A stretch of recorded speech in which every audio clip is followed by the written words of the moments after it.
just to review this.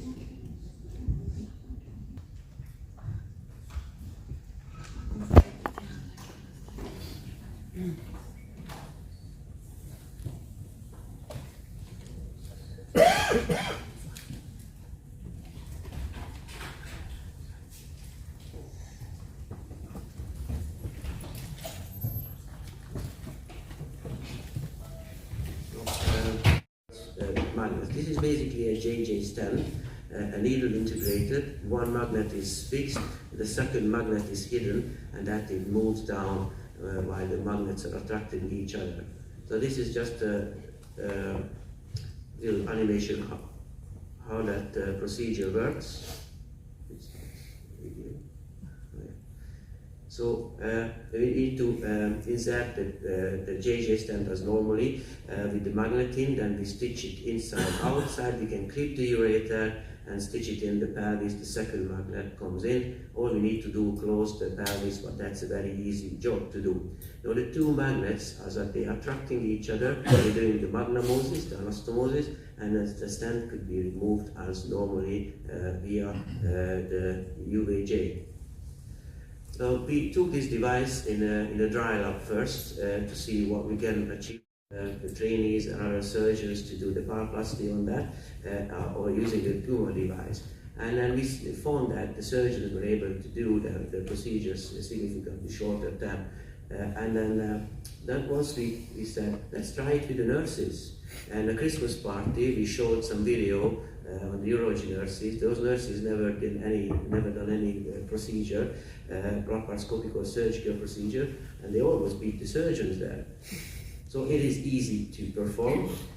Well, we took this in a large animal lab, and then we started facing the difficulty. The first problem was we don't have hydronephrotic pigs, so we needed to create them. And this is what we hoped. We like it, the ureter somewhere below the pelvis through the laparoscopic procedure, very gently, then we will have a dilated pelvis. What happened is, the ureter, the partial blockage, due to the partial blockage, become tortuous and developed a very bad scar, even though we did it, let's say, laparoscopically. This is how it looked like. Another difficulty is we faced that the size of the human ureter and then the diameter of the porcine ureter. So according to the literature, that's probably is in line with your experience. The ureteric size, middle ureter size starts around 4 millimeter, and then it reaches around the size of the fully grown pig at the age of 6. So we have not much time in the lifespan of the pig to test this device quite long. I'm going to show you why. So there was a limitation with the prototyping. Obviously we need a small diameter magnet, adequate lumen, because there is a laboratory supply, 33, 35 kilograms, and we were able to do the procedure laparoscopically, and we were able to remove the stents, but they couldn't keep us the animals so long, so we found that we needed to examine them, sacrifice them after stent removal, but this is what we found. There was no erosion, no corrosion, no stone formation, no hydronephrosis, and then we found a very nice anastomosis. So then we changed lab because we wanted to do a long-term follow-up as long as possible. Straight away we lost the pig after the ligation of the ureter in sepsis, where we tried to do the procedure in 3 or 4 months old domestic pigs. They were reaching 14 or 50 kilograms. We thought it would be fine, but unfortunately the ureter was still small, couldn't fit the device. And we need to wait another month until they reached 68 or over, and then we were able to do the procedure. And then we lost one pig straight after the procedure in malignant hyperthermia. We were not very lucky.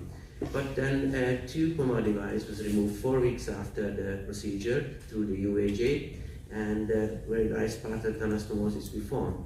The latest follow-up we could achieve is 8 weeks after the implantation, when the pig reached 130 kilo and needed a forklift to put it on the operating table, and then the lab said there's no further experiment. So this is what we did after removal of the device. You can see the patent anastomosis on the ureter. And this is how it looked like.